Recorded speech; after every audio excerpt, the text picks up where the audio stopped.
Hello, everyone, and welcome to Conversations in Horror.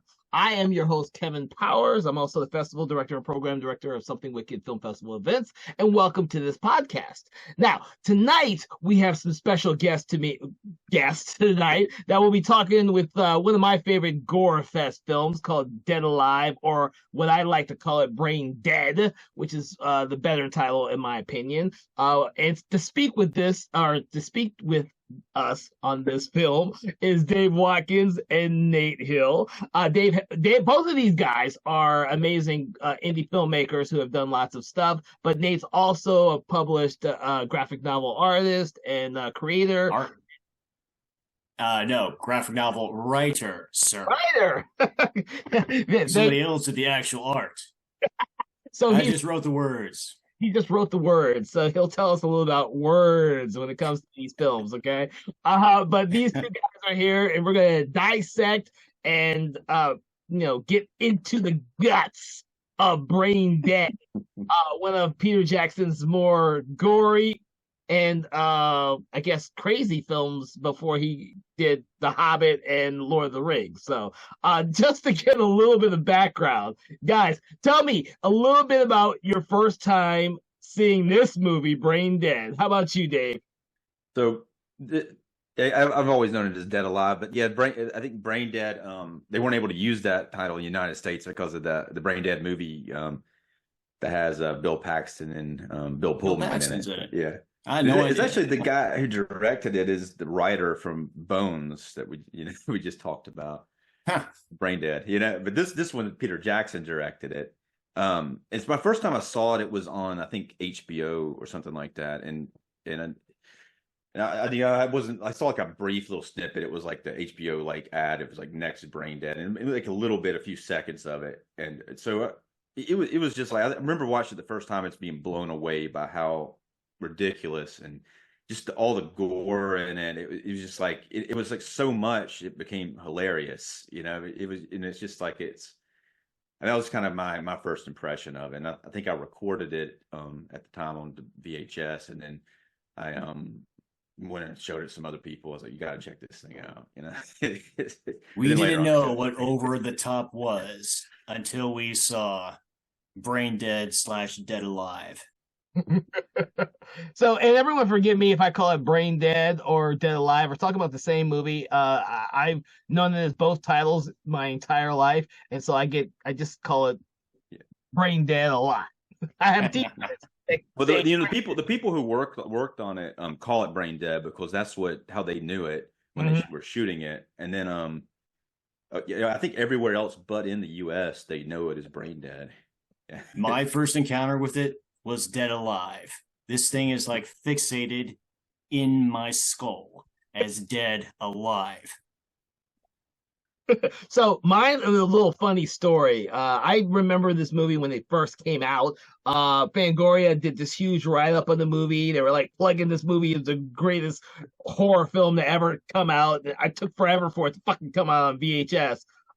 Yes, VHS is when I saw this motherfucking movie. VHS tape. So me trying to dying to see this movie because I had read articles about it from Fangoria, and I was like, oh my god, this is gonna be the greatest movie ever. The poster was amazing. I love the fact that someone's got their mouth coming open and there's a freaking skull out there, and I'm like dying to see this movie. So I told my entire family about this fucking movie called Dead Alive. We're all sitting down watching this movie, and the first thing that my parents say to me is, what the fuck are we watching? Because they were not used to that type of comedy in a horror movie. Like my parents, they grew up, we watched the Stephen King movies. We watched the damn, Aliens movie. Dead Alive / Brain Dead is not that. I had to take the movie out of the VHS player and watch it by myself because everyone in the family said, what the fuck are we watching? We need to stop this. This is the worst piece of shit they've ever seen. I was like, man, but there's gore. Yeah, I was a little kid, dude, and they couldn't take it. That was my first impression, so I had to go watch it by myself in the little corner while everyone else was probably watching whatever the latest Stephen King movie was. It's definitely not a scary movie, and the whole thing is like for the most part, it's very brightly lit. It is so Looney so Tunes bright. Yeah, with blood and gore. yeah. There's a actually there's a I listened to an interview with one of the main actor, Timothy Baum, and he said that they asked him about Looney Tunes. Was it inspired by Looney Tunes? And he said no, it was inspired by Buster Keaton. Yeah, who probably Looney Tunes was inspired from him. Well, I can see that because in some of the instances where his character is hiding behind the bus and then jumping on the bus instead of talking to Paquita are definitely it's a lot of physical comedy. Physical comedy is definitely Buster Keaton. Yeah. But I guess as far as I can see the Looney Tunes from just how bright it is for a lot of the movie. There's a few exceptions, like the graveyard scene, and even like the in-house party is kind of dark in some areas, but for the most part, it's pretty brightly lit. Yeah, which is unusual for a horror movie, especially for that time period where people were wanting it to see something scary, and it ends up being like so over the top. It just becomes ridiculous, and it just amps up. It just starts out with a little bit, and it gets more and more absurd as it goes on. Oh no, I think it starts off absurd, especially when the museum guy with the monkey, the natives realize that he's been clawed, and they just keep cutting off pieces of him until he's dead. I think it was pretty slapstick for the very first moment. Well, I'm just saying there's like little stuff starts to happen. Like they progressively, like the mom gets like bit, or it gets bitten by the monkey, and then it's like it doesn't start out like so much as like it's gross. It's like little gross, and you see her arm from the bite, and she's like, instead of just like showing it a little bit, this actually shows this little piece of meat inside the arm, and they're like squinching it around, and it's just like and then it starts spurting. It looks like a mix of ketchup and mayonnaise. What comes out of there? Yeah, so it's just like but it's so gross, and I think that was like. It didn't bother me as much the first time I saw it when I was younger, but it definitely was bothering me a little bit more this time.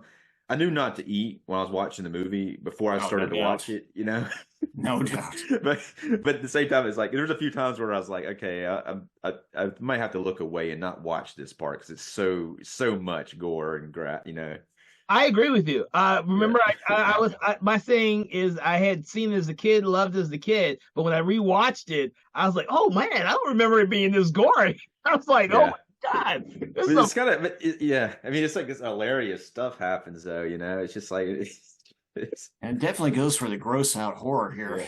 Yeah.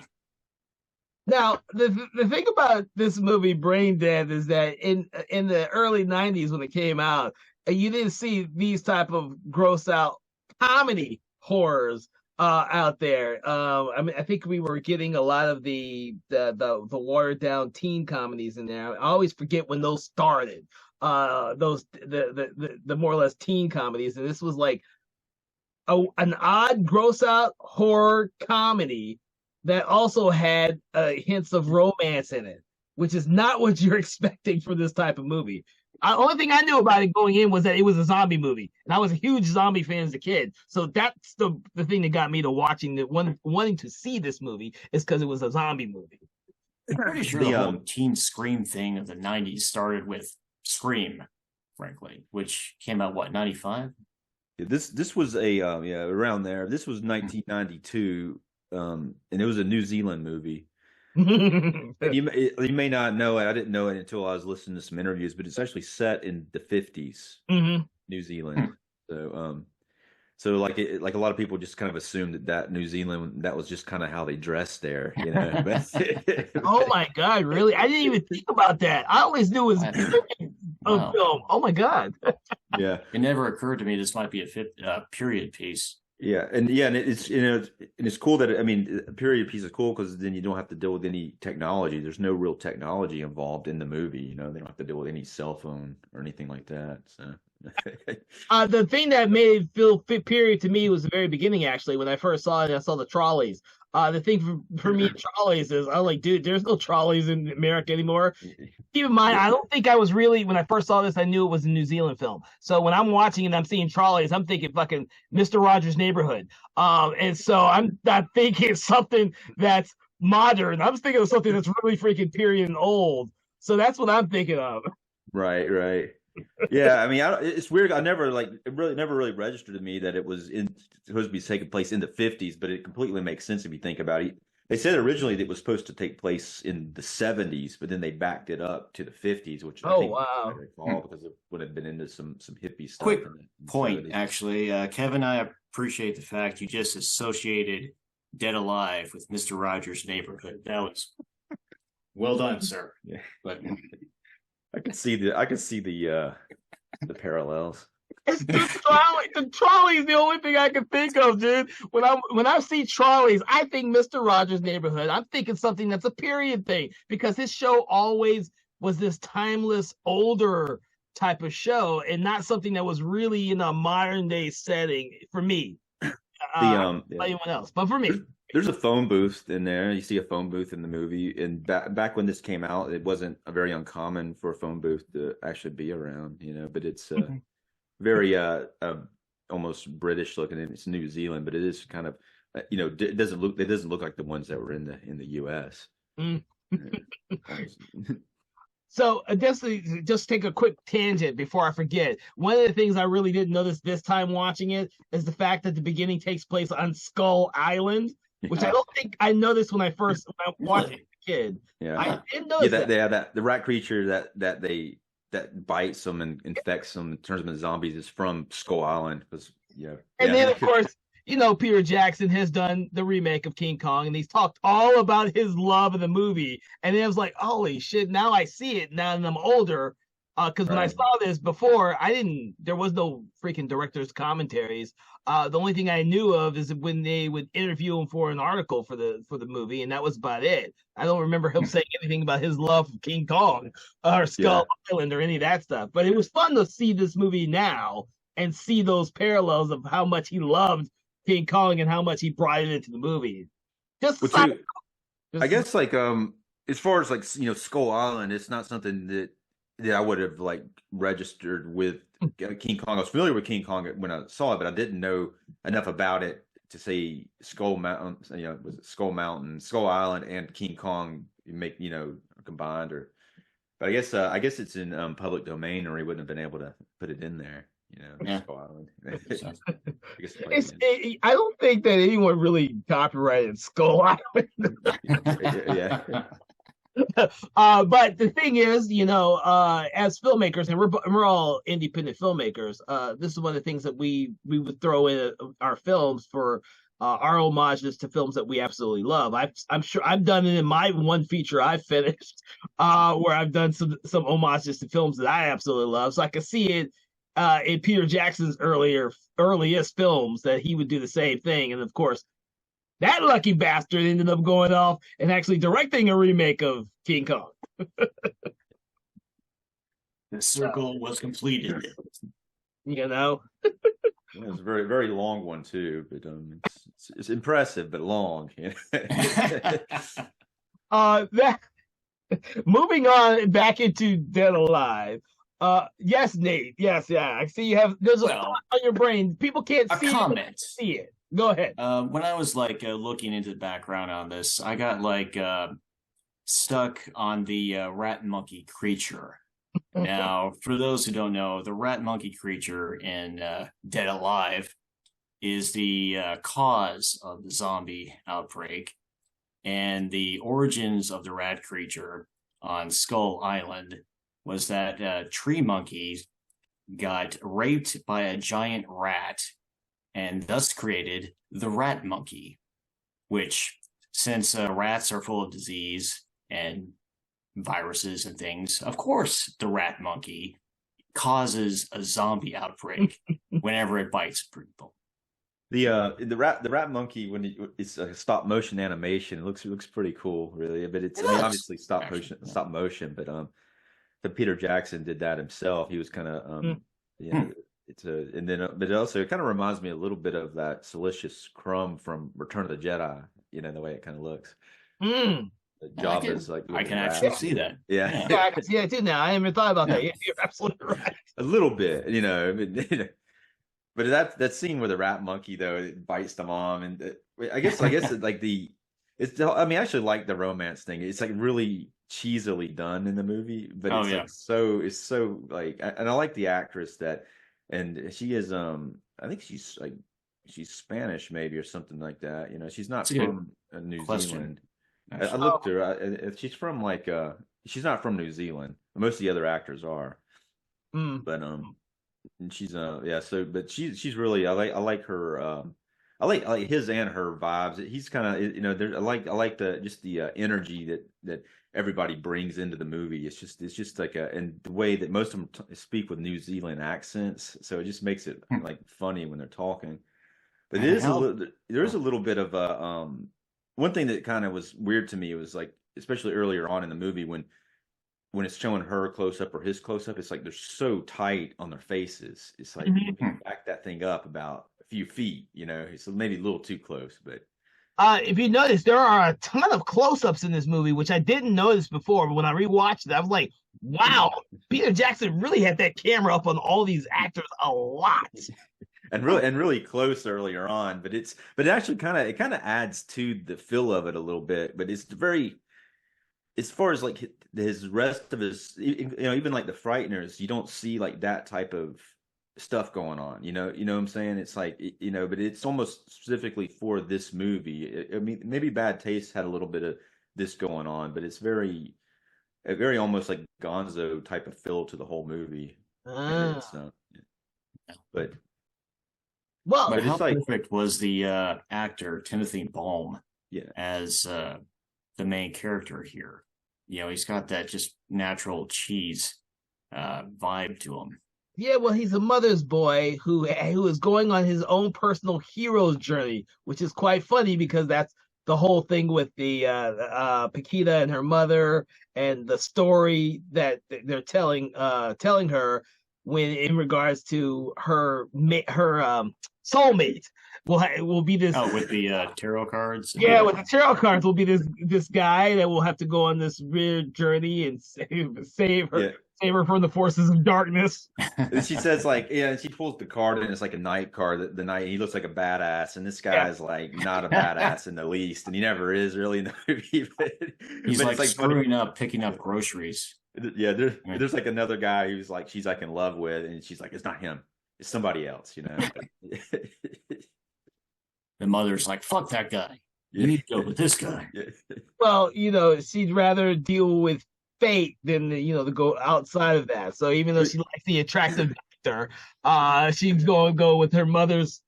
You're fated to go with this guy who will become a great warrior and save her from the forces of darkness. But you know, and it was funny though. I mean, it's a good thing that they had that aspect in there because what happens with the main character, he becomes more and more like pathetic as the movie goes on, and she's still like into him. Mhm. You know, he's like going around like wearing a trench coat, looking like shit. You know, and he's like carrying like what is it? Those tranquilizers, you know, and he just Oh looks like yeah, a that's right. buggy, you know. He's and then she's like still into him just because of her grandmother's tarot card reading, you know. She has a lot of faith in her grandma. I'll say that. Well, it ends up paying It's off, 50s. It's the but it's 50s. like, yeah. Oh, see, next time I watch this now, I'm gonna think about the 50s. I just kind of Yeah. had it in my brain that was a period film and didn't take place in the modern day. Now I'm gonna think 50s. I'm like, oh, this is gonna change for me next time I watch this movie. So, what do you think the best scene is in the movie as far as stuff? Wow. You- That's a good question. It depends on your outlook. The funniest one or just the best one in general? Because for me, as a lover of zombie films, I love it when he shows up at the end of the party with the lawnmower and he's just Okay. mowing down all the zombies. I think that's the most awesome scene in any zombie film, pretty much. Because he just goes to town with them, and there's gore and blood splashing everywhere. I can watch that scene a billion times. But Yeah, something about that scene though. It's like apparently the whole sequence from the whole part at the end, from the beginning of the party to the So end of it. epic. Yeah, but it took them 6 weeks to shoot all that. But, you know, I remember. apparently Yeah. it progresses like, you know, from the house keeps getting more and more demolished as they're going. and he's getting more and more blood on him, and he'd say like he would have to keep the same wardrobe on for the whole time, and then they would just get blood on it. He'd come in and it'd be like stiff like cardboard because it's made out of corn syrup, and he said they'd have to spray him down with water to get it to actually like it was fitting.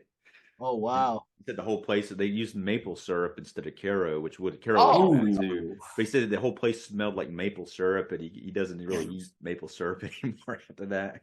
That's Can you imagine the flies, the bugs? That must have been 6 weeks. he didn't say anything about flies though. It was probably because of the it could have been a certain time of the year they had it enclosed. You know, it was like inside of probably a studio, and they had it enclosed so the bugs couldn't get in there. This wasn't no Texas Chainsaw Massacre filming right there, where everyone was almost about to throw up because of the smell and the real meat and all the real stuff in the set. I'm pretty sure a lot of people in this movie came close to throwing up. I mean, just given the circumstances. Well, the sheer amount of cast for this end scene with all the zombies and the lawnmower killing mowing through them all is just like astronomically crazy and ambitious for someone who's only done a handful of movies. So they said this was his third film, right? Yeah, it was his third after like not having it has a Meet the Bad Feebles Taste. was Bad Taste and Meet the Feebles. They said he had everything storyboarded. They said he had about 600 pages of storyboard. Oh my god! You get the whole, but you'd almost have to the way that end scene is, you know, and then the way he said the way when they were shooting it, it was like go go go. It was like he's like now I'll go onto a set like this is like Timothy Baum telling this story, but he says now I'll go onto a set and it's like I wait most of the time. It's like they're paying me to wait and then act for free. But this was like act, go go go. And he's like they would like finish shooting one thing, go over to a second unit room and shoot something else while something else is being prepped. You know. That's kind of Didn't they actually have some time and money left over after all that? I mean, I did read something about that. I didn't see it in a specific interview. I did read something about that, but he said Timothy Baum said that what happened was they didn't let him shoot the baby scene in the park at first. They told him they didn't need it for the script, and so he went guerrilla. They wrapped, and he went guerrilla, got a small crew out there, and then they shot that for 2 days, and then so he said he had to work around. That's what Timothy Baum said. But I did see something else written that you probably saw. I'm not sure where that came from though. Yeah, they just used the leftover funds and the time for the baby in the park scene, but I don't know. It's two different. Yeah, it's two. I saw that. I don't know. But Timothy Baum said it himself. That's what he said. But sometimes like I don't know. I'm not sure which one's accurate. Well, I will say this one since you brought it up. That's the funniest fucking moment in the entire movie for me. The baby, the whole park through the baby thing, because it's so over the top and ridiculously crazy between the small little baby and the human playing the baby that's giant size. It's so freaking over the top crazy that you have to be in the mood for this type of film to actually go with that type of aspect. And they do it throughout the movie too. I just find really that scene is the most like that because it doesn't make any sense that he would take the baby to the park. It makes no sense. And it's like it's so dangerous, and then it's like but it's so goofy, that part's like, I mean, obviously there's a lot of things that don't make a lot of sense, but that to me is like you almost have to. I mean, it's still hilarious, but if you're thinking, man, why is he taking the baby to the park when things like zombie? It's like... It was not even his baby, so it's like, why? So he must have been pretty deluded by that point, just pushed over the edge by all the zombies and the grossness so far. It's hilarious. But what was your favorite scene of the thing, Nate? Well, I have a soft spot for one particular scene in there. It's not the most epic, arguably not the most funny, but damn it, this is probably my favorite depiction of a priest in film that I will ever encounter. The priest who kicks ass for the Lord. And I'm not about to do that New Zealand accent, but holy crap. Yeah. No, I agree with that. That's my favorite scene too. That thing I is did write that one down to make comment on that scene because I had forgotten how fucking funny. I found that funny when I rewatched. I was like, "Oh, I forgot about this scene. This is so awesome." The whole thing's hilarious just because of how it's set up too. Because the priest is like doing the sermon and he's just a dick, like on everybody. He's just like. And then you don't expect him to like. He goes out in the graveyard, and then the biker dudes show up and like pee on his mom's grave, and then she comes out and like rips his dick off, and there's like blood going all over the place, and kind of sucks him onto the grave and just rips him apart from inside the grave, and blood is going. Yeah, then all the biker guys become zombies, then out of nowhere the priest just shows up, and you're like, "What's he gonna do?" And suddenly he knows karate, and it goes on for like a long time. It does. And it kind of sucks that he gets killed though, because it's like so awesome that he's just like, "Shit, this priest can like kill these zombies," Yeah, but when I rewatched it, it just dawned on me: the priest, hooks up with the nurse, and they have the baby zombie. Yeah. So it's a priest who can kick ass in the name of the Lord and actually fornicate with nurses and everyone else while he's doing it. So he is a badass priest. I'm just saying. But it's the amazing thing about the movie though is that there's like that scene kind of in the middle of the movie. It kind of never stops though, but it has like that big scene in the middle. It has the really big scene at the last like 20 minutes of the house, but the it kind of never stops being, but there's like those are very epic scenes, both of those. But the whole escalation though, even like earlier on when the mom gets bit first and she's turning into a zombie and she still wants to go have her dinner party with her two people that show up, and he's trying to like part of her face rips off and he has to glue it back on, and then they then they go down to dinner and then the lady at the table's like noticing it, but her husband's like oblivious and she like squirts all this stuff into his like soup. That still gets me as one of the grossest moments in the movie. That one, because it's that ick factor, like he's eating it. But it's weird though because you would think that ear falls off into the pudding. But it's so gross. It's just, it's like, oh my god, it's gross, and then it just becomes like, to me, it's like what I was talking about when her arm is like messed up and there's got the really gross close up. It's almost for a second they're so gross, and then it's like they held on it for so long it becomes hilarious, Wow. It's just like they're doing this just to really mess with the audience, really like gross them out. But that added a question though, because the guy eats it, so it's like, how do they? I guess only a bite for some reason would turn him into a zombie, because you see him at the funeral and he's fine, and later on, like everyone, like Lionel and the girl both have got blood all over them, and then they kiss with blood all over them. So you think, just the blood itself doesn't do it for some reason. It has to be something to do with a bite, Oh, now you're just making it more gross when I rewatch it. I'm just thinking about this stuff now because I'm trying not to think too hard about the movie because this is one of those films where I enjoy it for its entertainment value more than its cinematic value. Speaking of gross, I assume everyone's favorite character is the uncle character that shows. Oh my god, that guy! That's like shit all over. He's got like some kind of herpes on his face or something, and he's trying to steal his money. Yeah, but although the fact that this is in the 1950s kind of explains that guy's hair. Yeah, watching that, I was like, what the F is that thing? That dude's like, he has a pretty awesome scene when he kills a bunch of zombies and he's just sitting there smoking with all these zombie like parts around him. He could have been right. He could have been a contender, but he's just like, he loses his shit. Well, there's that shot where he's all like fast motion with Jinsei knives.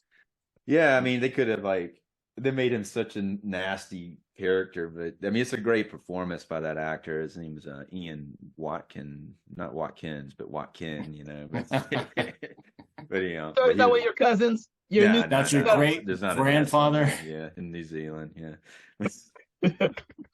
Yeah, but he does get his comeuppance from his own sister later on when he gets his whole head and spine ripped out. It was, Yeah, then he comes back like looking all real crazy, and then she blends his head. I kind of think that Peter Jackson's ideal of zombies is kind of whatever I want to do, because I don't think I've seen anyone else do zombies as crazy as he has done in his films. I mean, is there any like you? I don't think I remember seeing anyone get shot in the head and them dying. I think really you cut them up in lots of pieces and they die. Well, that's the way it is in Return of the Living Dead and Return of the Living Dead Part Two, because you can't kill them. They're you Oh, can't that's kill them by right. shooting them in the head.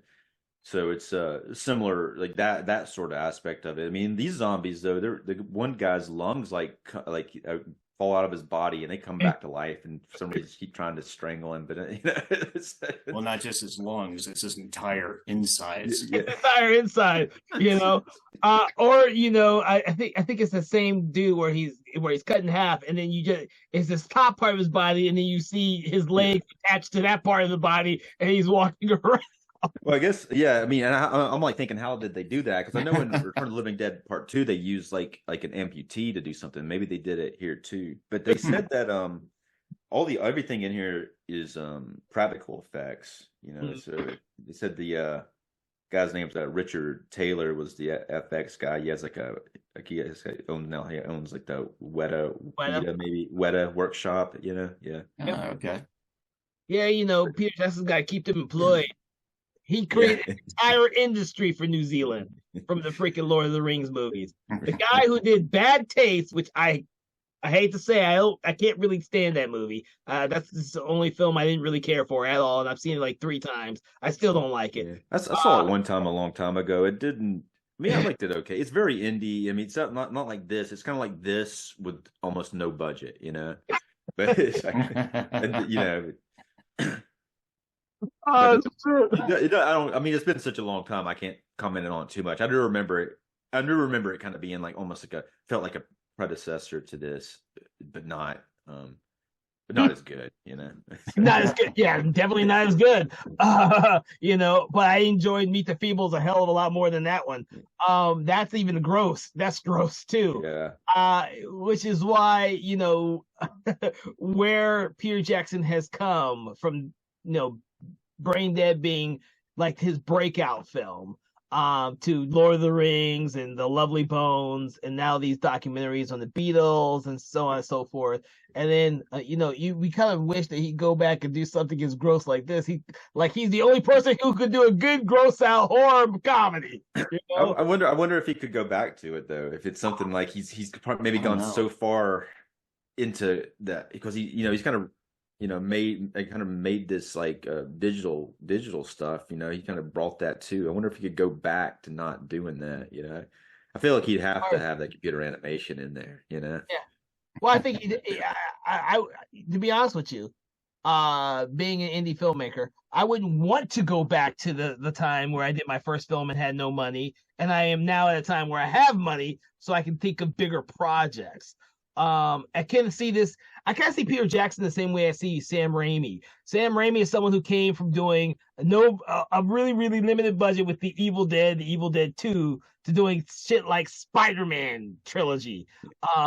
And he hasn't really gone back to doing something like The Evil Dead or Crime Wave or any of his earlier movies. He's kind of done the more elevated type of stuff. He produces a lot of great indie smaller horror films, but I don't think as much as I love what he did with Evil Dead and Army of Darkness, I'd be kind of afraid to see him do something like that again. Drag Me to Hell. Maybe that's Drag Me. That's right. Drag Me to Hell was similar. Drag Me to Hell was really good, but it wasn't Evil Dead. That too. It almost felt like he always, if you've seen the unrated version, it's not as good, but there's some pretty ridiculous stuff in that movie. There's like when the gypsy's in the car, and I don't know, it just like, and then there's like the part where she starts bleeding out of her nose. It's just more graphic in some places, but it's actually, I would not recommend the unrated one. I think the other one's a stronger cut. Oh, interesting. Even though it's some more, there's more like grosser stuff in it, but for some reason it's almost like there just to be gross and not, so I don't know. It's different as, Well, there's it's almost ridiculous. Like when she starts having the nosebleed, it's just so bloody. It goes all over the boss and everything. It's just like it's almost comical. So it almost makes things that aren't funny funny. It's almost like this in Dead Alive.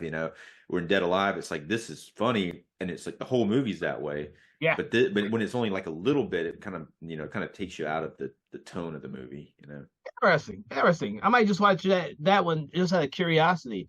I'm still a huge Peter Jackson fan. I mean, me and Dave have discussed possibly doing focusing on the Frighteners in a future date, because that's one of my all-time favorites of his. That still is one of my all-time favorites of his. Yeah, that's awesome. Quite a good film. I just think that he's a great storyteller, and even though his version of King Kong is long to some of you, I absolutely have seen that movie probably more times than I ever should have.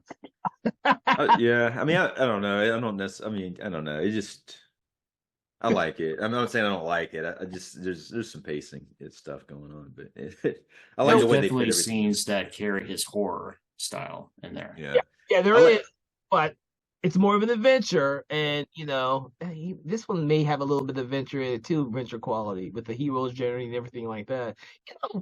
Peter Jackson was just ahead of his time when he did this. It's funny too. It's like it's funny that he was able to get away with it, and apparently I don't ever seen apparently there's a U.S. cut that doesn't have a lot of gore in it, so I never seen that version, so I don't know how that is. I read that Germany had a really hard time with this film. They had the most cuts and the most legal shenanigans with a film with Dead Alive. Right. Yeah. Do you know how big of a release it was in the U.S.? The thing is, I don't remember going to the theater. I just remember seeing the articles and the notifications of the film in Fangoria, and it getting a lot of accolades from film festivals and people who would say it that way. But I don't remember it going to the theater. I don't know. I don't think so. I think they obviously had a probably limited release more than likely, but what it really got was the HBO. When it got on HBO, and like a lot of people knew it from that. But what was I going to say? Because that would be interesting. And that was the thing is the original version of Fangoria back in the day used to get a hold of all these great little indie films and filmmakers, and they would shepherd them with their and that's how I knew about Dead Alive. I used to get Fangoria too. I probably saw it in there more than likely. I don't know though, but I don't think that's how I came to learn about it. I think it was just like I was watching these. For some reason there's like it may have been Cinemax or either HBO. They had like some kind of late night where they would play a horror movie every week, and it was one of the ones that they played one week. And I was thinking, I got a Blu-ray from Spain, and that's where I actually watched it again on it, and didn't have any special features except for a trailer. And that trailer I would not recommend watching that because it shows like scenes from the end of the movie, like the lawnmower scene. It shows the priest in it, just out of context, and it's just like I don't know. It's a horrible trailer, Okay. I don't like trailers anyway. They give away too much stuff. I think I might have to look up this trailer on YouTube. You've got me curious. But it may not. I'm not saying I don't know if that type of trailer, and it has some kind of voiceover in it, making it sound like it's a '50s movie, which I guess is what they're trying to do. But I've never seen the trailer before, and you may not be able to find it. It's on the Spanish language disc, but it was. But it was. I don't know. It was just sort of like, in so and so town, and blah blah blah, and it's Lionel's mother, and blah blah blah. But it just showed like so much, It showed it was like overload of how much like it was showing. But the movie has a lot in it, but there's like no context to what it was showing. It's just like showing stuff just to show it. Okay. I don't think I've ever seen a trailer for this actually. I just remember reading about it in Fangoria. I don't remember ever seeing a trailer for it. Like I can't remember who the original distributor was, so I don't recall ever seeing it on the trailer on another video advertising this movie. I literally knew about it from Fangoria, waited for it to come on video, went to the video store, and rented it. So I don't think I've ever seen a trailer for this. That's Although it's the first time I'd seen it too. It was, I it yeah, would, but I did know who Peter Jackson was because of Fangoria and this movie, because when he did Heavenly Creatures afterwards, I remember talking my family into renting that one as well, but not telling them he had done Dead Alive before. And we actually watched that one as a family, and everyone really enjoyed that one. yeah. And then I don't remember anything after that, but those two movies of Peter Jackson's were ones I saw when they originally came out. Bad Taste I didn't see for years. I don't think I saw that until after I'd seen like The Frighteners. Yeah, I remember having it. Oh. I had a hard time finding it. I was able to find it. I think it was like I had to get an imported VHS tape at the time from somewhere, and it wasn't easy. I had to pay like extra shipping and stuff. Oh shit. Yeah. I have it now on DVD. I mean, I'm waiting for them to do an upgraded version. I mean, mine's not like a great version. It's just a standard DVD version of Bad Taste. Same with my Heavenly Creatures. I would love for him to do an upgraded version of that, because that's still an excellent fucking movie that no one talks about. I've never seen it myself. It's good though. It's good. It has like Kate Winslet's in it. Huh. Yeah, before she got famous, she did this movie. It was really Sorry, good. who? Kate Winslet. From Titanic and shit. Way before Titanic. Peter Jackson movie that no one talks about anymore. It's good though. Yeah. Yeah. It's about these two girls that they kill one of their it was based on a true story. They kill one of their stepmoms, or their moms, and then they both ended up getting arrested. But it's sort of like the build up to it, and they kind of become into they kind of go into this kind of fantasy world, and but it's a very interesting take on the whole situation. If you've never seen it, you should definitely pick it up. I mean, even though I don't like Bad Taste, I would say you should watch that if you're a Peter Jackson fan and you want to see some weird shit. It's a funny concept. I just I think Dave hit it on the nail when he said that it was an acquired taste, that you just have to be in the mood for the indie movie that had big aspirations but limited means. It's kind of like watching John Carpenter's Dark Star. If you've seen that, you go back and watch that, and you're like, that's a rough one. I thought it was kind of like that the first time I saw it, but I still enjoyed it. But it's funny the way it ends up when you look on like top 10. I mean, the top list of John Carpenter's movies. Some people put that really high up on the list for some reason. And it's like, why would they? I don't know. It's kind of odd that they want to throw that up there so high. Oh, it's not the worst one, but it's definitely like the top. Like, no. I mean, I don't know. They don't necessarily put it up at the top, but they always put it up higher than I would think it should be. But I guess that's their opinion. I mean, I guess it's just some good stuff in it, but it does. Even when I watched it the first time, I wasn't that into it because of the budget constraints.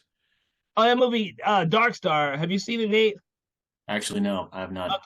It gets better. For me, it got better with age. The first two times I saw it, I hated the fucking movie. It's kind of like Bad Taste, except for the fact that I actually enjoyed it more after reading about John Carpenter and Dan O'Bannon, who made the movie. I was reading more about those two, and I was like, okay, let me give it another chance. And I did, and I started to find the comedy in it after reading that. The first two times I saw it, I was like, this movie fucking sucks. This is the worst John Carpenter movie there is. It's not the worst anymore, for me anyways. But yeah, it was there for a long time. Bad Taste is like that with me. It's for me, it's the bottom of Peter Jackson's whole filmography. I've seen it 3 times. I still like whatever. It's not my cup of tea, and that's hard for me to say because I love Peter Jackson. Well, I mean, it is like one of his first movies, so it's not like he's expecting you to think that's in the top 10. You know what? You say that. I'm sure that there's some people out there who love Christopher Nolan's first film, Following, and I hate that fucking movie too. I think that's a piece of shit movie too. I know some people who are going to be listening to this say, you hated Following? Yes, it's a piece of shit movie. It's boring, it's long, and it is Like, Isn't it? It's like black and white, right? Which Yeah, is it's kind of a black and cool white. thing. Yeah, I think I saw it. I think I struggled to get through it as well, from what I struggle. remember. I didn't mind it. You know, He it was. takes that concept and he does it better with Memento. And I was like, dude, I'm sorry. Mhm. Following was dull, boring. Yeah, I like Memento. I remember like somebody was really trying to get me to watch that for some reason, but it was like check it out, and and it was like I'm struggling to get through this movie. It's a bit. I mean, I could see where the filmmaking was there. I could see that. I could see why it was. You could tell that the filmmaking that which he became he's became famous for was there. It was just like something about it, but I don't remember it that well. Um, and I'm gonna go just a little bit more with this before I bring it back to where I want to bring it back to. But the thing with Memento and Following is I see Christopher Nolan having taken some interesting concepts in filmmaking and stretching time and rearranging time, and then he excelled with that with his later films, such as Interstellar and Tenet, where he takes those concepts and blows it out the fucking water, and it amazes audiences everywhere. Yeah. But Always, people, always liked Memento though. Always thought that was a it was a cool concept. I just see that most people don't think about that one anymore, but they do, like the Prestige and all that. Yeah. anytime someone puts a list of their top Christopher Nolan films, Memento's like always at the top, if not the top. And I'm like, he has done better movies than that. Like Peter Jackson, I love Peter Jackson's movies. He has become a much better filmmaker over the years. And so some people still put these older movies real at the top of his list. Yeah, yeah. It's kind of And like people putting Dark Star really high on John Carpenter's list. It's just it's one of those things where I can see why John Carpenter doesn't talk about those older movies anymore. For him, he redid Assault on Precinct 13 as Ghost on Mars and just improved on the concept by making it a futuristic sci-fi film, which he couldn't. yeah. I mean, they Originally that was supposed to be a sequel to Escape from L.A. with Kurt Russell in it, which would have been interesting. Really? Escape from Earth. Yeah. He couldn't do it. Yeah. I think it was a rights issue or something. Something weird. Do the concept. So I think of all John Carpenter's films, Ghost of Mars was one I had the roughest time with. See, I love just Mars. Wasn't into that one.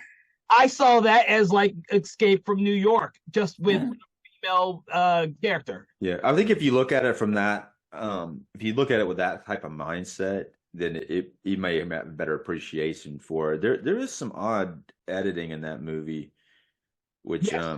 but I mean, there is some cool stuff in it too. But I like some of the cast. Some of the cast is good. So bringing you back to Dead Alive and Peter Jackson, we're all talking about these directors whose earlier films are not nearly as good as their later films, and the fact that we have these amazing talents who are making these films with no budgets, really. Following was pretty low budget to no budget. Dark Star, pretty low budget to no budget, and the list could go on. And the thing is, this having been Peter Jackson's third movie, he finally got something that someone noticed him with. So he's this little New Zealander who no one seems to give two shits about, who makes a film that actually horror audiences actually grasp to. And what is it? It is a crazy ass gore zombie rom-com before, what was the famous shit? I'm trying to think of the rom-com zombie movie now. Shaun of the Dead? No, Shaun of the Dead. That everyone thinks is like one of the greatest rom-com zombie movies out there, and they thought it was like the first one. I've always seen this movie as the first rom-com zombie or zombie rom-com, however they say it, because of the fact that I saw it when it came out. So for me, it was fucking early '90s, and for a lot of people just haven't seen Dead Alive. So I don't know what you guys think about this, but that's how I think about Dead Alive / Brain Dead. Well, it's definitely a movie that you can't ignore, and when you think about it, I guess Peter Jackson must have been like, yeah, try and blow this one off. I mean, come on. So there's a lot of energy. There's a lot of energy in it. Dave, what are you? Well, I had some technical issues. I had to switch to my phone. Okay. It's better now, right? Yeah, it's better now. Okay, yeah. But yeah, there's a lot of energy in the movie. I feel like from the beginning to the end, you can just, it's never like a dull moment in the movie, even though, but it doesn't, there is some parts where maybe it gets a little relentless, but it does have some, interesting pacing with the romance. And when they do go into the romance stuff, it is like kind of, it's so like cheesy that it's funny too, and they play it like a not even rom-com, like almost like a slapstick type of romance sort of thing, like a screwball comedy. You hit it earlier when you said a Buster Keaton movie. It actually feels like a romantic Buster Keaton movie. And I hadn't thought about that till you mentioned it, because some of the antics that he does because he's shy towards Paquita fall right into that, Right. So I think that helps anchor it down a little bit from it being just so like, so over the top with the violence and the gore and stuff and the zombie stuff. So it does help ground it a little bit and help it, so it doesn't make it so like this is like overwhelmingly like brutal, which it comes off as fun and not that way. I think that was probably because of his reactions to Meet the Feebles, which I believe went a little too far, the wrong way. I don't know if you've both seen Meet the Feebles. Yes. Yeah, I've seen it. I've seen it.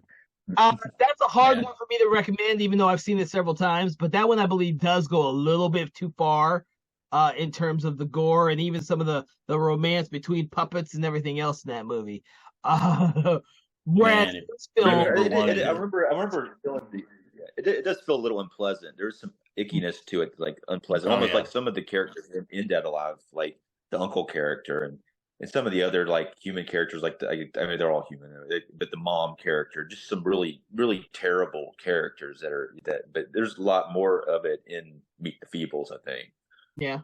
But I believe that the romance grounds a lot of that. Whereas Meet the Feebles, I don't think there's anything that grounds anything in that movie. That's a question we might have to ask when we if we actually cover that movie one day. Is there anything that grounds the craziness in Meet the Feebles? Yeah, it's like a Muppet spoof in the was there like a Miss Piggy character just kind of goes off the rails, For what if you ever wanted to take the piss out of the Muppets and Sesame Street, definitely watch this movie. Well, I'm glad that Peter Jackson took a lot of chances with some of his earlier films. Like I said, I mean, even after this film, he did like Heavenly Creatures and The Frighteners, before hitting it really big with Lord of the Rings. What a leap in your career, huh? Meet the Feebles, Lord of the Rings. I remember hearing about him doing Lord of the Rings at the time. Now nobody bats an eye at it, but when I first heard that, I was like, that is a very odd choice to direct Lord of the Rings, because it's like I'd only seen like Dead Alive and The Frighteners, and I didn't at the time. I hadn't seen Heavenly Creatures, but even that doesn't make sense though, because it's not like that epic. No. Well, I kind of see the same thing with Sam Raimi. No one would give him a big budget to do a superhero movie, so he created one with Darkman, and of course that helped him secure the job for Spider-Man, because I do more than just gore films. I can do a superhero movie. I created my own superhero, which we'll definitely talk about Darkman at some point on the show. But I kind of think that a lot of 4K coming out on Darkman about a month. What was that, Dave? So there's a new 4K coming out on Darkman pretty soon. Can you hear me now? Yeah, I can hear you. Yeah. Yeah, because it's an amazing film. I'm waiting on that because normally they'll do a 4K and they'll do a Blu-ray version, and I'll at least be able to watch that before I get my 4K TV. Because I'm not like you. I ain't sporting the 4K yet, baby. But I will. Well, it'll come with a Blu-ray and with Yeah. 4K, but it has the Blu-ray has the 4K upscale in it. So basically, they'll scan the film in a 4K version, but then they master it to Blu-ray for that. But it looks very similar to the 4K. Oh, that's So good. yeah. So if you see one with the Blu-ray in it, like most of the time, that Blu-ray, sometimes you have to look and read the details on it, but a lot of times that is a 4K scan, and you're not going to see like a lot of difference between that and the real 4K. Oh, that's good to know. Yeah, I have several 4K discs already because of that.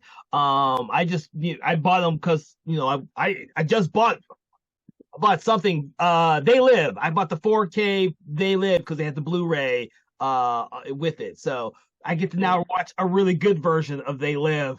Because I have a really old DVD copy of They Live, and I need to watch a good copy.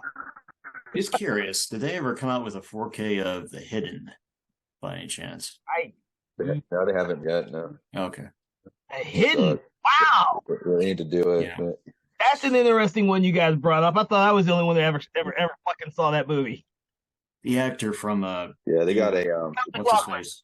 Yes. Tom McLaughlin. Yeah, they do have a Blu-ray out. I read it was pretty good. I hadn't gotten it yet too. I figured once I buy that Blu-ray, they'll come out with a 4K like the next month.